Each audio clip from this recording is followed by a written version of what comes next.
We're going to talk some more about integrating products of trig functions. Specifically, we're going to look for a formula because we found when we integrate these products it's a very lengthy process and we're going to be repeating similar steps over and over. So having a formula is going to be helpful.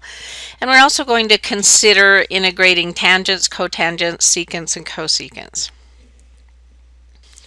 So what if we had the integral of sine to the 6th x dx? We know from what we've seen that we could do this, it's a sine raised to an even power, so we could do this using the half angle formula, but it would require multiple steps of doing that. So what if instead we computed the integral of sine to the nx dx, where n was a positive integer, and we're going to come up with a formula. So to start this, we're going to split off one of the sines. So this is n minus 1x, and then the sine x that we're splitting off, dx. Now we're going to integrate by parts, and this is going to be our u, and this is going to be our dv. So we have u is sine to the n minus 1 x, so our du would be power out in front, n minus 1, decrease the power by 1, so sine to the n minus 2x, and then chain rule multiplied by the derivative of what's inside, so cosine x dx. And then our dv was sine x dx, so our v must have been negative cosine x. Now recall our integration by parts formula said if you have the integral of u dv, that equals uv minus the integral of v du. So let's go ahead and apply that here. So we have uv, so we're going to have negative sine n minus 1x cosine x minus integral of v, negative, and it's going to be multiplied by du. So we have this negative cosine x multiplied by this, so that's going to be n minus 1 sine n minus 2x, and we've got two different cosine functions, so cosine squared dx. Now let's see what we can do to simplify this. We could combine those two, make that positive. This is a constant, so we can move that out in front. And then we can also replace this with the Pythagorean identity to get it in terms of sine. So we have negative sine to the n minus 1x cosine x plus n minus 1 out in front of this integral of sine n minus 2x multiplied by 1 minus sine squared x dx. So let's see what we can do with this. Now when we started this, we started out with it being equal to this integral of sine to the n x dx. So let's put that first. We've got the integral of sine to the nx dx, and we found that is negative sine to the n minus 1x cosine x. Now I'm going to distribute this through, and I'll have two terms, and so I'm going to split up the integral. So the first of those is plus n minus 1 integral of sine n minus 2 x dx, and then the next piece, when I multiply this one to this one, it's going to have a negative on it. We've got n minus 1 integral, and so I add the exponents, so I have n minus 2 plus 2, so that's going to just leave me sine to the n x dx. Now what we have is this integral and this integral match, so I'm going to move this one over to the other side. So if I have them over here under the same integral, I have the sine n x, and then if I move this over, I'm going to have plus n sine to the n x, and this one would be a plus, which moved over to make minus sine to the n x, and all of this is dx, and that will equal my negative sine to the n minus 1 x cosine x plus n minus 1 integral of sine to the n minus 2x dx. Now we can see that these two would cancel, and this n is a constant, so I could divide both sides by n. We'll do it over here like this. And what I am left with is a formula when I have the integral of sine raised to some positive integer power dx. And what it equals is negative sine n minus 1 x cosine x, and that's divided by n, plus n minus 1 over n times the integral of sine n minus 2 x dx.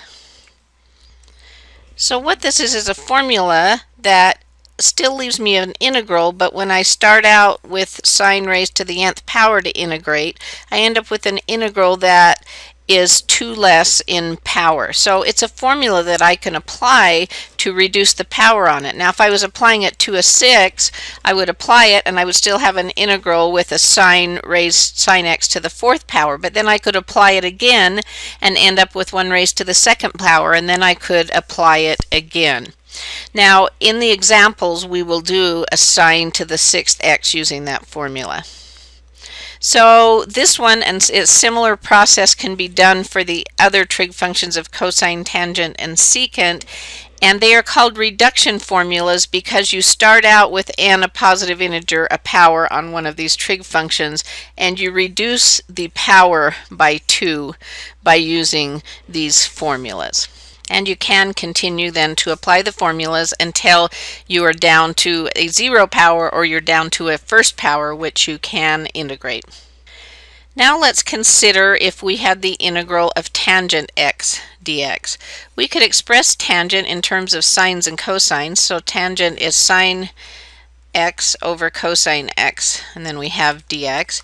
And we could express this as cosine to the negative 1x sine x dx, and then we can see that a u substitution would work. So we could let u be cosine x, and then du would be negative sine x dx. And so we already have the sine x dx, so negative du would be sine x dx. So this is going to be the integral of u to the minus 1 and a negative du. Negative natural log of absolute value of u plus a constant. And so we could express that as negative natural log of cosine x plus a constant. So this would be the integral of tangent x. We can actually do one other thing using log properties, and we could take this out in front, which is a negative 1. We could move it up here, and then that would be the natural log of 1 over cosine x plus a constant. So we could express that as the natural log of the absolute value of secant x plus a constant. We could do a very similar derivation for cotangent x, because the integral of that, because it would just be a reciprocal thing. We'd do a similar thing. So the integral of tangent x dx is negative natural log absolute value of cosine x plus a constant, or could also be expressed as the natural log of the absolute value of secant x plus a constant. And cotangent ends up being very similar. There's going to be a different sign on it and the opposite trig function. So natural log of absolute value of sine x plus a constant. Now we want to consider finding the integral of secant x dx, and this one's going to involve a little bit of a trick in knowing what to multiply by. So we're actually going to multiply by, well, it's going to be 1, but it's not going to look like 1. We are going to multiply by secant x plus tangent x over secant x plus tangent x, because there's anything over itself here like this equals 1. Okay, now why would we do that? Well, let's see what happens, and then it will become apparent in a minute why we would want to do that. So in the numerator, we're going to have secant squared x plus secant x tangent x, and then denominator we've got secant x plus tangent x, and then dx. Now we're going to do u substitution, and we're actually going to let our u equal that denominator, secant x plus tangent x. So our du is going to be the derivative of secant is secant tangent, so secant x tangent x, and then plus the derivative of tangent is secant squared x, and then we've got our dx, and would you look at that? There's our numerator. So applying this substitution, we have du over u. Well, that's just the natural log of u plus a constant. So substituting for u, we have the natural log of u was secant x plus tangent x in absolute value plus a constant. So the integral of secant x dx is natural log of absolute value secant x plus tangent x plus a constant. We could do a very similar thing for cosecant, and we would find it has the negative and then has the cofunctions there. So let's think of what we might do if we had products of tangents and secants. Now, one of our strategies when we had sines and cosines with an auto was we split off a sine or a cosine because that became my du. But looking here, thinking of the derivative of tangent, it is secant squared. So what I'm going to want to do is I'm going to want to split off not a secant but a secant squared. So this would leave me secant squared x split off a secant squared x dx. Now how that helps me is if I did a u substitution, I could let u be tangent x, and my du is going to be secant squared x dx, which is right here. But I want to write this secant squared x in terms of tangent, and I can do that with the Pythagorean identity again. So I'm going to have the integral of tangent cubed x.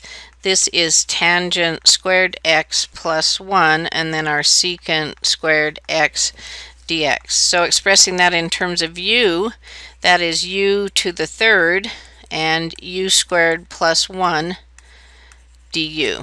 Well, so that's just the integral of u to the fifth plus u to the third du. So we have 1/6 u to the sixth plus 1/4 u to the fourth plus a constant. So that's going to be 1/6 tangent to the sixth x plus 1/4 tangent to the fourth x plus a constant.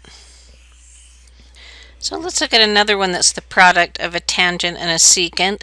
And our strategy of splitting off a secant squared, because it's the derivative of tangent, is not going to work here. And if we tried to go the other way and think, well, maybe the derivative of secant is secant tangent. So I still don't have enough secant functions here to do that. So instead, I'm going to use a Pythagorean identity, and I'm going to replace this and get it in terms of a secant. And so that would be the integral of, this would be secant squared x minus 1, and then multiplied by secant x dx.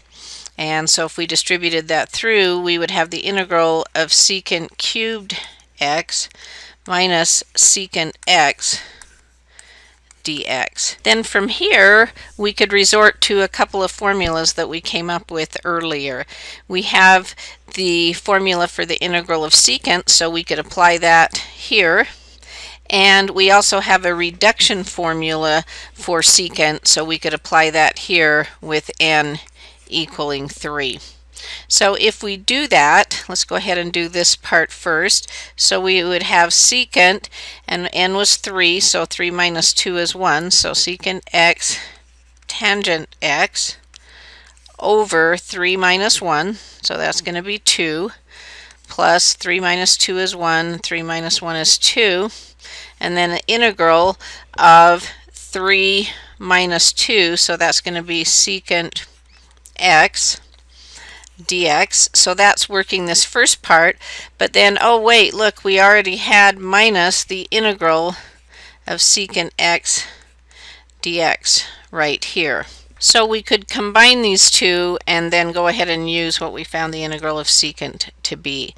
So it looks like our final answer is going to be secant x tangent x over 2. Combining these would be minus a 1/2, and then applying this would be natural log of absolute value of secant x plus tangent x and plus our constant of integration. And of course, instead of writing this over 2, we could put the half out in front if we wanted to. So let's summarize. If we have the integral of the product of tangent to some power, secant to some power, we're going to look and see if the power on the secant is even. If so, we're going to split off a secant squared and then write the remaining secant using the Pythagorean identity to get it in terms of tangent and let u be tangent of x, and we'll be able to work the integral. If the power on the tangent is odd, we could split off a secant tangent and then write everything in terms of secant, because the derivative of secant is secant tangent, and then do a u substitution with u being secant x. If, however, n is odd and m is even, so our power on our tangent is even and the power on our secant is odd, then we are going to do what we just did, which was express that even powered tangent in terms of secant using the Pythagorean identity and then apply the reduction formula.